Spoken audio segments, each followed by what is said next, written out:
안녕하세요. 모여라 서학개미입니다.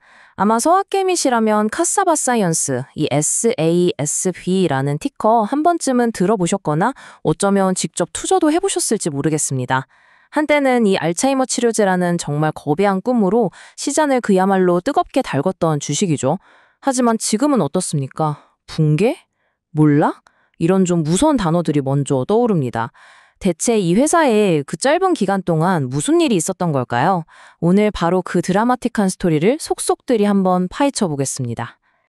네, 정말 말 그대로 꿈의 신약에서 법적인 악몽으로 곤두박질 쳤습니다. 어떻게 이렇게 유망해 보였던 바이오테크 기업이 투자자들의 신뢰를 한순간에 잃고 이렇게까지 추락할 수 있었을까요? 사실요, 모든 것의 시작은 정말 어마어마한 기대감이었습니다. 자, 이 모든 이야기를 제대로 이해하려면요, 이 회사가 얼마나 큰 꿈을 꿨는지, 얼마나 원대한 목표를 내세웠는지부터 알아야 합니다. 카사바 사이언스는 바로 현대의학의 최대 난제 중 하나인 알츠하이머 정복이라는 목표에 도전장을 내민 곳이었으니까요. 사실 이 회사의 시작은 좀 다릅니다. 원래는 페인 테라퓨틱스라는 이름으로 주로 통증 치료제를 만들던 회사였어요. 그러다가 2019년에 카사바 사이언스로 사명을 바꾸고 정말 수십억 달러, 아니 그 이상이 걸린 알츠하이머 시장에 뛰어든 거죠. 이 과감한 방향 전환은 투자자들의 상상력을 제대로 자극했고요. 그 기대감은 정말이지 하늘을 찌를 듯이 치솟았습니다. 하지만 그 찬란했던 꿈은요, 곧이어 터져나온 아주 심각한 의혹들 아래서 무너지기 시작합니다. 이야기가 어두워지기 시작한 건 바로 2025년 초부터였어요. 정말 놀라운 건 이 법적인 문제들이 얼마나 빠르게 그리고 연쇄적으로 터졌냐는 점입니다. 그 시작은 사실 2021년에 있었던 한 내부 고발자의 문제 제기였어요. 그때만 해도 그냥 의혹 수준이겠거니 했을지도 모르죠. 하지만 이 작은 불씨가 결국엔 미국 증권거래위원회 SEC의 공식 기소라는 거대한 폭풍으로 번져버린 겁니다. 이게 그냥 가벼운 솜방망이 처벌이 절대 아니었습니다. SEC가 무려 4천만 달러, 우리 돈으로 500억 원이 넘는 거액의 벌금을 부과했다는 사실은요, 회사가 그동안 부인해왔던 데이터 조작 의혹이 실제로 아주 심각한 근거가 있다는 걸 국가기관이 공인해준 셈이었거든요. 이 사건 하나로 카사바 사이언스의 신뢰도는 그야말로 산산조각이 나버렸습니다. 이렇게 신뢰가 이미 바닥을 친 상황에서 이제 회사의 과학적인 근간, 그 존재 이유 자체가 최후의 시험대에 오르게 됩니다. 모든 희망이 걸려있던 바로 그 약, 시무필란 말이죠. 그래서 핵심은 바로 이겁니다. 회사의 가장 중요한 자산이자 거의 유일한 희망이었던 시무필람이 임상적으로 실패했다는 것. 이 3상 임상시험이라는 게 신약 허가의 마지막 관문이거든요.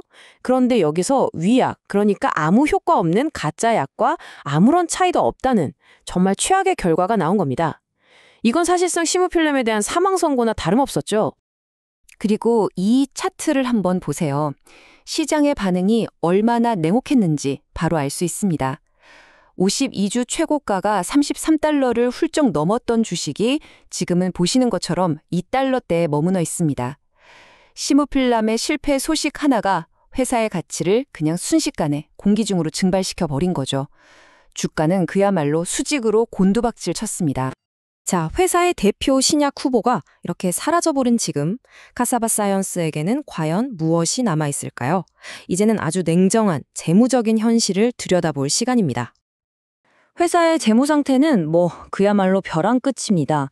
아직 상업화된 제품이 하나도 없으니까요. 지난 1년간의 매출은 보시는 것처럼 당연히 0달러입니다. 반면에 돈은 정말 무섭게 태우고 있습니다. 지난 1년간 순손실만 1억 2,300만 달러가 넘어요. 이걸 우리 돈으로 환산하면 1,600억 원이 넘는 돈이 그냥 사라진 겁니다.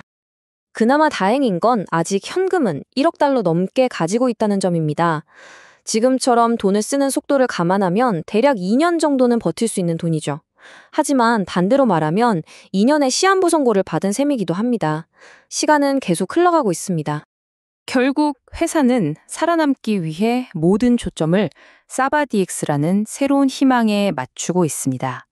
이건 치료제도 아니고요. 혈액 검사 하나로 알츠하이머를 조기에 진단하는 도구입니다. 아이디어는 좋죠. 하지만 이건 역시 상업화까지는 아직 몇 년이 더 걸릴지 아무도 모르는 불확실한 미래입니다. 자, 그럼 이 모든 상황을 놓고 볼 때 지금 이 주식을 보고 있는 투자자 입장에서는 어떤 판단을 내려야 할까요? 한번 양쪽에 놓인 증거들을 저울질해보죠. 한쪽 저울에는 보시는 것처럼 정말 명확하고 압도적인 리스크들이 가득합니다. 실패한 신약, 아직도 끝나지 않은 소송들, 매출 제로에 현금은 계속 타들어가고 신뢰도는 바닥에 떨어져 있죠. 심지어 월가의 애널리스트들조차 목표 주가를 이달러로 잡고 보유 의견을 내는 게 고작입니다. 사라는 의견은 거의 없는 거죠. 그런데 말입니다. 다른 쪽 저울에는 이런 아주 의미심장한 행동이 하나 올라옵니다.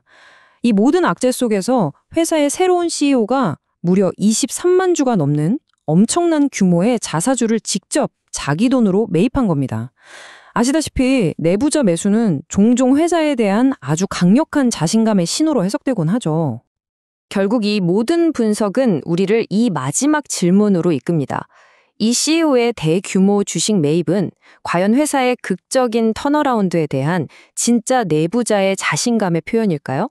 아니면 그냥 모든 것을 건 위험천만한 도박에 불과할까요?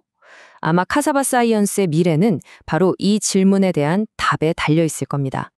오늘 분석이 도움이 되셨다면 구독 부탁드립니다.